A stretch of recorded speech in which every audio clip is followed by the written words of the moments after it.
Yo, what's poppin' everybody? It's your boy Modern Fiction here, back at again with another video. Here today to talk about One Piece power scaling in general. I just made this tier list to show what in my opinion is the most effective way to power scale characters in One Piece. Even though power scaling is inherently conjecture and these levels don't technically exist within the story, it's the best way for the viewer, reader, or us fans in general to scale these characters when talking about strength, if you care about that obviously. As this is based on portrayal, feats, and the narrative overall. So this is pretty basic. I just chose one character to represent each tier to display the power hierarchy as it goes Power King level, then Yonko level, Admiral level, First Commander level, Second Commander level, Third Commander level, etc, etc. Therefore, two characters within the same tier are relative to each other and it would be an extreme diff fight either way. This allows for more accurate scaling as it's more concrete than saying one character's definitively above the other if they're relative, as there can be some variance within and between each tier like the gaps. And of course you can deduce that one character in a higher tier is definitively stronger than a character in the lower tier,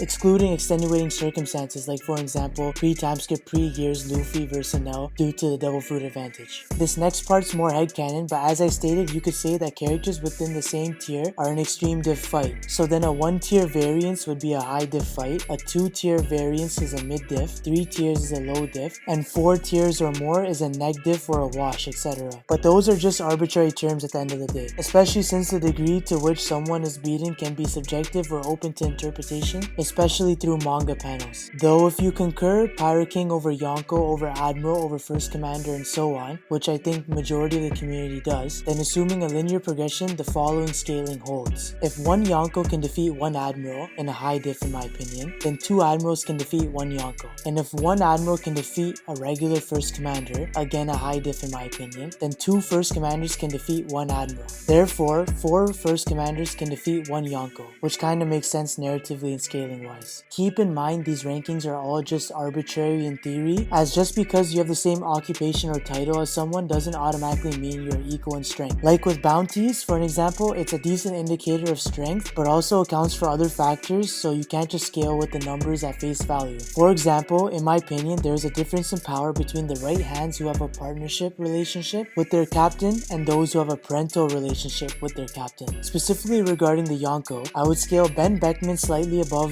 Katakuri and King and more relative to the Admirals. Marco is an anomaly as I believe he's slightly above those two as well, as now he's stepped outside that role considering the Whitebeard Pirates era is over and we've all seen his showcasing in Marineford and now Wano. I'm not saying Ben Beckman or Marco are stronger than or equal to the Admirals, just that they are relative to them and can push them to an extreme diff fight. Prime Rayleigh and future Prime Zoro are great examples of this dynamic as well, but they are the first mates of the past and future Pirate Kings, so they're on another level as expected. But yeah, let me know what y'all think about this scale or power scaling in general. I can go deeper in another video and actually rank more characters in the cast as there's a fair amount of different tier lists, whether it's current or alive only, prime, all time, etc. But yeah, that's it for the video. Like, subscribe, comment if you rated it. Modern Fiction, out.